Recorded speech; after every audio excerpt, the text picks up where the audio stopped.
I'm 38 years old, and I've been married to Olivia for 9 years, long enough to believe I understood the way she moved through the world, long enough to convince myself that the small shifts in her tone or the pauses in her affection were just phases that every marriage goes through, but this Christmas Eve in Greenwich made something click into place in a way I can't ignore anymore. We live in a high-rise apartment in downtown Portland, Oregon, a sleek glass building that overlooks gray winter streets and coffee shops, far from the old money gravity of her family's world, and I used to think that distance protected us. This year, though, when Olivia casually mentioned that it would mean a lot if I brought her grandmother's favorite pecan cheesecake, I spent 4 straight hours in our kitchen measuring, baking, rebaking the crust when it cracked, carefully arranging pecans on top exactly the way she once described from memory, because I wanted to show her that I listen, that I care, that I still try. The drive to Maple Ridge Drive felt longer than usual, the sky heavy and gray as we pulled up to iron gates that opened slowly as if acknowledging our arrival mattered, revealing her parents' estate in all its polished,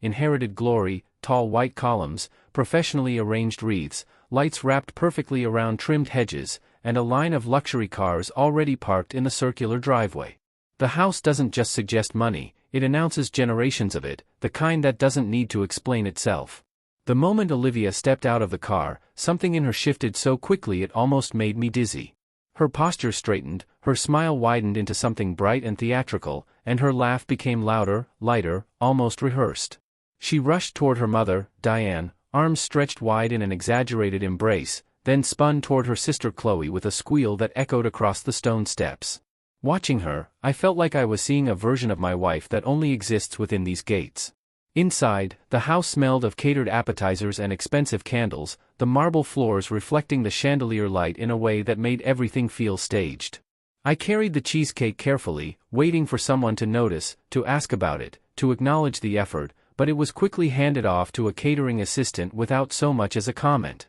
Conversation swirled around me about investment portfolios, ski trips in Aspen, and golf club memberships, topics delivered with the ease of people who have never had to worry about the cost of anything. When dinner was announced, I found my name card placed at the far end of a 24-person table, seated beside distant relatives who immediately launched into a detailed debate about tea times and private courses, barely glancing in my direction after asking what I did for work. Olivia, meanwhile, was positioned near the head of the table, glowing under the chandelier, surrounded by college friends who leaned in close to hear her stories, her laughter ringing out above the clink of crystal glasses. I watched her from the far end, noticing how effortlessly she fit back into that world, how naturally she occupied the center of it, and I felt something tighten in my chest as the emotional distance that's been quietly growing between us over the past year suddenly felt tangible, like a physical space at that long dining table that no one intended to bridge. After dinner, when plates were cleared by staff who moved silently between the chairs and wine glasses were refilled without anyone asking, Olivia suddenly turned toward me with that bright, performative smile and said it would be so helpful if I could bring out the cheesecake, making it sound like an honor rather than a task, and I nodded automatically because that's what I've been doing for years, stepping into the supportive role without hesitation. I carried the dessert toward the side conservatory where it had been placed temporarily, a glass-walled room overlooking the snow-dusted backyard, dimly lit with soft golden lamps and the faint sound of music drifting from the main hall, and just as I reached for the tray I heard Olivia's voice from the other side of the partially closed door. She was laughing, but it wasn't the warm laugh she uses with me, it was sharper, almost amused in a private way, and she was talking to Chloe in a tone so casual it made my chest tighten before I even understood the words. She said she was just waiting for the right time to leave him, her voice steady, as if discussing travel plans rather than our marriage, and Chloe let out a surprised sound before asking if she was serious. Olivia responded that of course she was serious, that she had already retained a divorce attorney in Stamford months ago and opened private accounts he knew nothing about, that she was finalizing the lease on a luxury condo in Boston because she refused to downgrade her lifestyle when she made her exit. She said it with a small laugh, adding that Mason is too busy playing provider to notice she emotionally checked out a long time ago. I stood frozen behind the door, one hand still resting on the cheesecake tray, feeling something inside me shift in a way that wasn't explosive or dramatic but terrifyingly calm, as Chloe asked about the financial side of things in a lowered voice. Olivia replied that she was making sure she walked away protected, that she'd structured everything carefully, that she deserved security after wasting her 30s figuring out what she didn't want.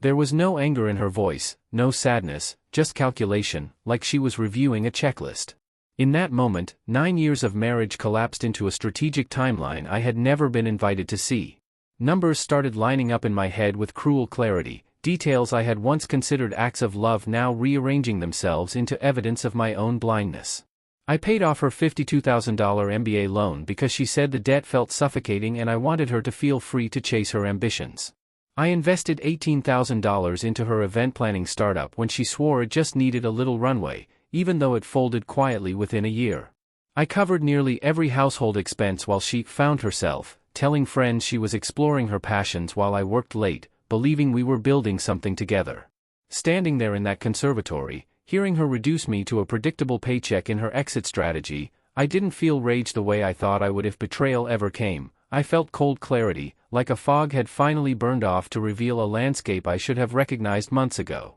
Instead of staying in that conservatory and confronting her in a whisper like a man begging for scraps of honesty, I lifted the cheesecake tray with steady hands and walked straight back into the living room where everyone had gathered around the fireplace, crystal glasses glowing in the warm light and conversations overlapping in comfortable, entitled laughter, and I felt a calm settle over me so complete it almost scared me. I set the cheesecake down on the central table, waited just long enough for a few people to glance at it, and then I spoke clearly, without raising my voice, announcing that before anyone enjoyed dessert, they should probably know that Olivia has been planning to leave me and has already hired a divorce attorney to make sure she walks away protected. The shift in the room was immediate and absolute, like someone had cut the sound system mid-song, and every head turned toward me and then toward her as if trying to decide whether this was some kind of inappropriate joke. Olivia's face drained of color before flushing red just as quickly, and she let out a strained laugh while stepping toward me, accusing me of eavesdropping and asking what the hell I thought I was doing.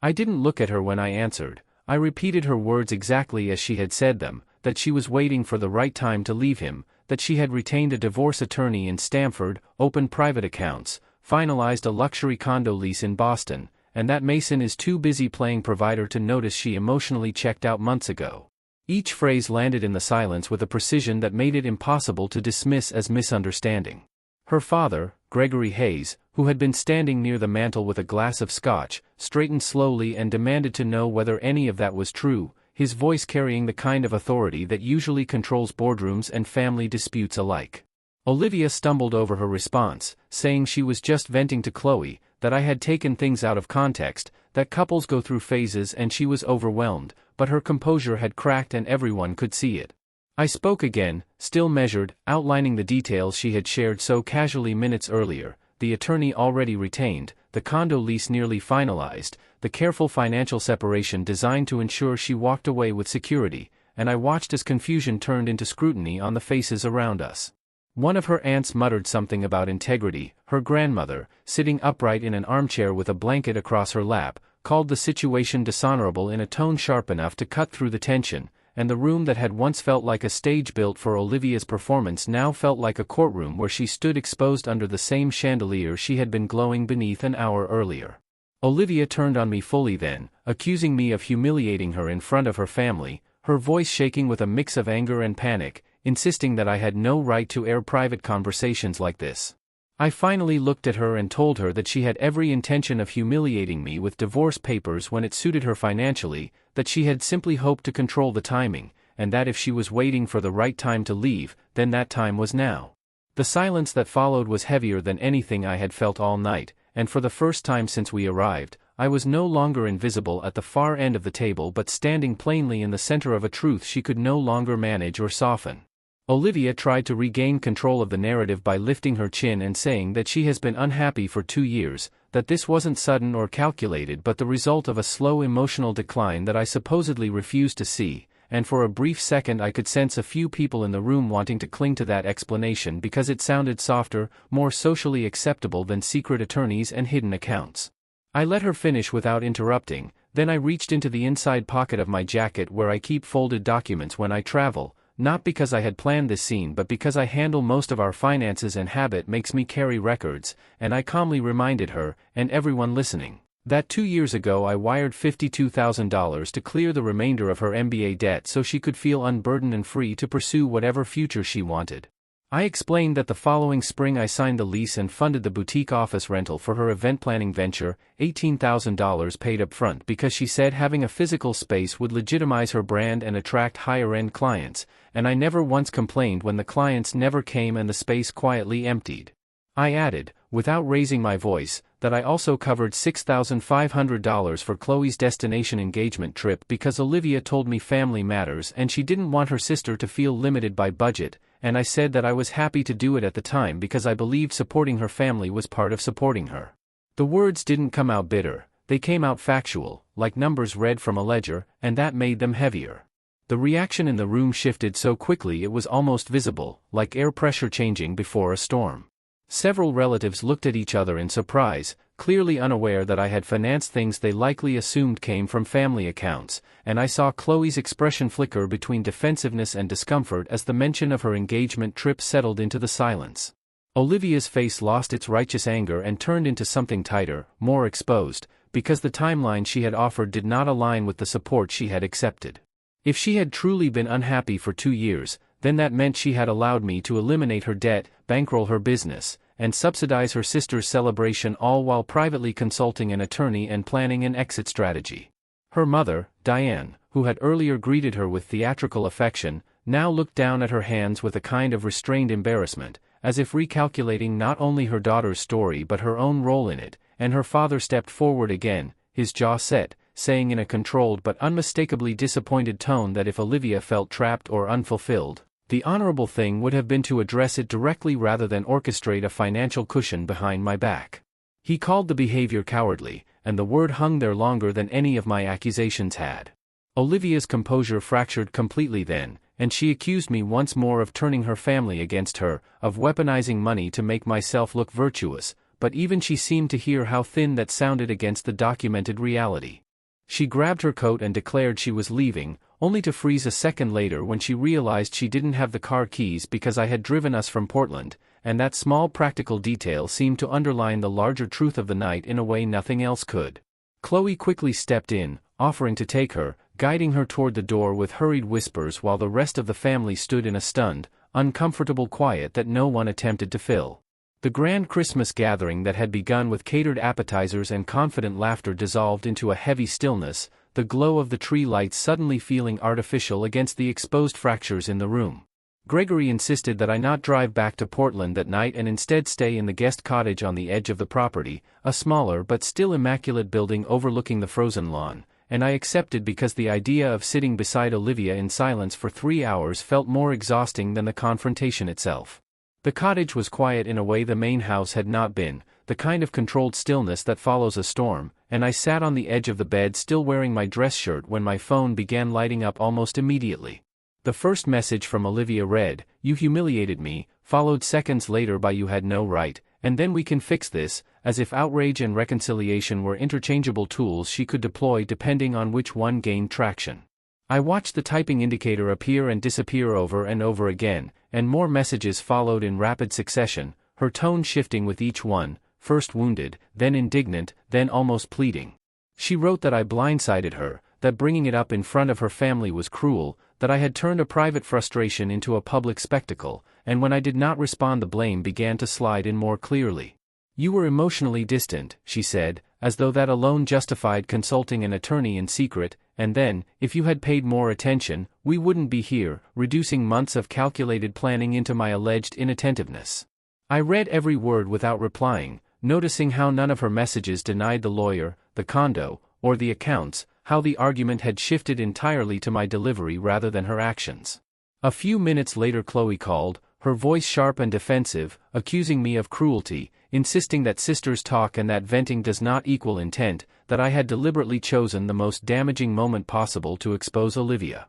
I told her calmly that intent becomes real when attorneys are retained and leases are signed, and after a brief heated exchange I ended the call. Not long after that, Olivia's college friend Madison called as well, saying there are always two sides to a story and implying that I must have contributed more to the breakdown than I admitted publicly, her tone measured but unmistakably aligned. I felt a strange detachment listening to someone who had laughed at the head of the table hours earlier now positioning herself as mediator, and when I hung up I blocked her number, then Chloe's, then finally Olivia's. The silence that followed was heavier but cleaner, and instead of pacing or replaying the confrontation, I opened my laptop at the small desk by the window and began documenting everything with methodical precision. I created a spreadsheet listing each financial contribution I had made over the past several years, the $52,000 MBA payoff with date and transfer confirmation, the $18,000 for the boutique office rental with lease copies attached, the $6,500 for Chloe's engagement trip labeled under shared expenses at Olivia's request,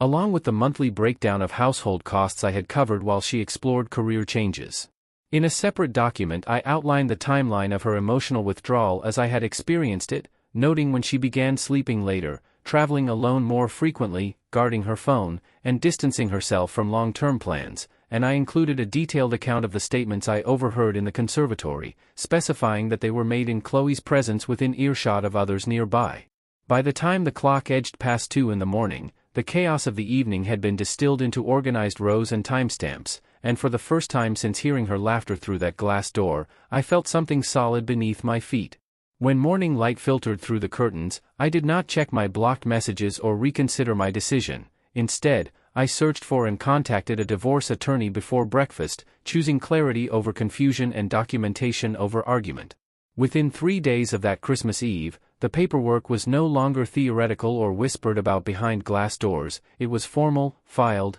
and delivered, and Olivia was served with divorce papers citing irreconcilable breakdown of the marriage along with documented concerns regarding financial misconduct tied to concealed accounts and premeditated separation planning. I did not dramatize the filing, I did not post about it, I did not warn her beforehand, because for the first time in years I was not interested in managing her emotional response, only in protecting my own position.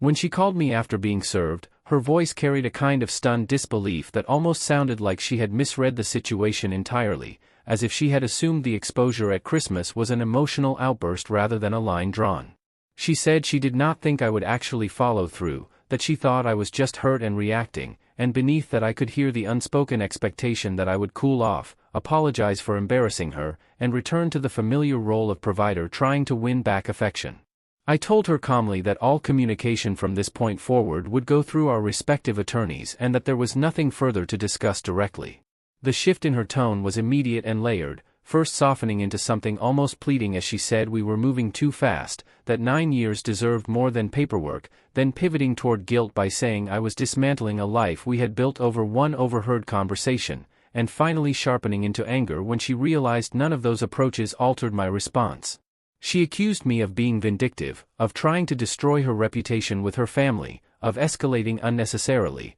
but I repeated that any substantive matters could be addressed legally and ended the call. What surprised me more than her reaction was the quiet, steady support that followed from her parents. Diane asked to speak with me privately before I returned to Portland, and when we sat across from each other in the same formal sitting room that had hosted the holiday gathering, she admitted that she was ashamed of how things unfolded and of the fact that her daughter had chosen secrecy over honesty. There was no defensiveness in her voice, only a restrained disappointment that seemed directed inward as much as outward. Gregory was even more direct, telling me that while he loved his daughter, he would not excuse calculated behavior, and he offered referrals to reputable legal contacts in both Connecticut and Oregon to ensure the process remained fair and thorough. He made it clear that he valued transparency, and in his measured, businesslike way, he respected the fact that I had acted decisively rather than theatrically. The extended family's demeanor shifted in subtle but unmistakable ways as well. Messages that once might have been perfunctory holiday greetings became expressions of support or simple acknowledgments that they understood why I had done what I did. When I returned to collect a few belongings from the estate before flying back, conversations that previously skimmed past me now included direct eye contact and firm handshakes, as if the invisible man at the far end of the table had been replaced by someone whose boundaries were suddenly visible and defined. There was no celebration in it, no satisfaction, just a quiet recalibration of how I was perceived, and in that recalibration I recognized something I had been missing for years: respect that did not depend on performance, compliance, or financial generosity, but on clarity and the willingness to stop pretending. Over the next several weeks, the dismantling of our shared life happened in scheduled increments under legal supervision, with Olivia arriving at the apartment accompanied by a neutral third party to retrieve her belongings, each visit precise and timed, each interaction reduced to clipped logistics rather than conversation. Watching her pack pieces of a life we once built together felt strangely detached, as if I were observing a process that had already concluded emotionally long before the paperwork began. The apartment in downtown Portland, the high-rise space that once felt like a joint project full of compromises and shared plans, began to feel lighter with every box that left, not emptier but clearer, as though the air itself had been thick for months and I had only just realized it. I found myself replaying the past year with a sharper lens, recognizing how long I had been trying to bridge a distance she had already decided to widen, how I interpreted her quietness as stress, her detachment as burnout, her secrecy as independence, while she had been methodically constructing an exit. The realization did not arrive as heartbreak but as understanding, a slow assembling of patterns that had once seemed isolated but now formed a coherent design. I remembered the subtle ways she dismissed concerns by telling me I was overthinking, how she reframed my questions about our future as pressure, how any attempt to discuss emotional drift was redirected into critiques of my attentiveness or work schedule. What I once accepted as communication differences began to resemble gaslighting, a steady erosion of my confidence in my own perception. Her financial dependency had always been wrapped in language about ambition and self-discovery, about needing time to build something meaningful, and I supported it because I believed in partnership, but in hindsight I saw how responsibility remained disproportionately mine while autonomy remained entirely hers. I carried the weight of stability while she preserved the flexibility to leave, and the betrayal was not the existence of a divorce plan in itself but the months of pretending intimacy while privately preparing departure. It was the shared dinners where she asked about my day with polite detachment, the vacations booked with joint calendars while she consulted attorneys in secret, the physical proximity that masked emotional absence. The performance of togetherness had been maintained long after sincerity dissolved, and that performance, more than any legal filing, was what cut deepest. One evening, several weeks into the process, her Aunt Linda stopped by the apartment while in Portland on unrelated business, asking if she could speak with me briefly, and I hesitated before agreeing because I was no longer sure which members of her family viewed me as justified and which saw me as the villain of their holiday story.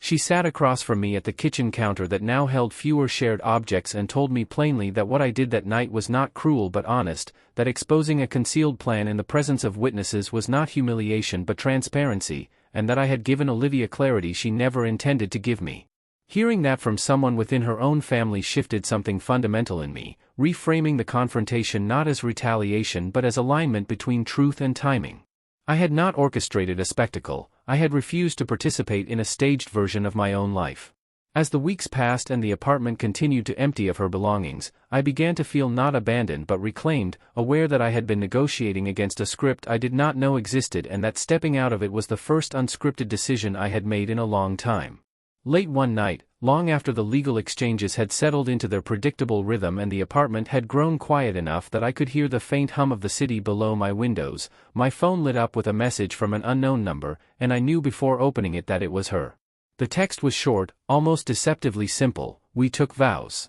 Doesn't that mean anything? I stared at the words for a long time, not because I was confused by them but because I understood exactly what they were designed to do: to reopen something that had finally begun to close, to reframe the narrative once more in terms of sentiment rather than sequence. For a moment I pictured our wedding day 9 years earlier, the promises spoken clearly and without hesitation, the belief I had in permanence, in partnership, in building something resilient through effort and mutual respect. Those vows had meant something to me every single day of our marriage, in the mundane routines and in the financial decisions, in the sacrifices I made without keeping score, in the hours spent working while believing I was securing a shared future. They had meant something when I wired $52,000 to clear her student debt so she could feel unburdened, when I invested in her ambitions without demanding guarantees, when I stood in our kitchen baking her grandmother's favorite pecan cheesecake because she said it would matter. The vows had guided my actions long after enthusiasm faded and challenges surfaced.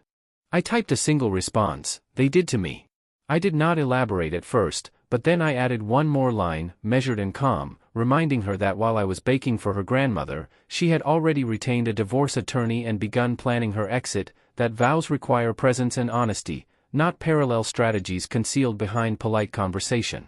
I read the message once, ensured it said exactly what I intended and nothing more, and pressed send without waiting for a reply. When the typing indicator appeared, I blocked the number permanently before another word could reach me. The silence that followed felt different from the earlier silences of confusion or tension. It was clean and self-chosen. I set my phone down on the coffee table and looked around the apartment, at the spaces on the shelves where her belongings once stood, at the dining table where we had once discussed plans that now seemed like drafts of a life that never fully materialized. I did not feel triumphant or even relieved in a dramatic sense, and I was not yet happy, but for the first time in over a year I felt clear. There was no performance left to maintain, no version of myself trying to earn affection or anticipate withdrawal, no waiting for the right time to confront what I already knew. The story we had been acting out was finished, not because it ended beautifully but because it ended honestly, and sitting alone in that quiet room I understood that choosing dignity over delay was the first decision that belonged entirely to me.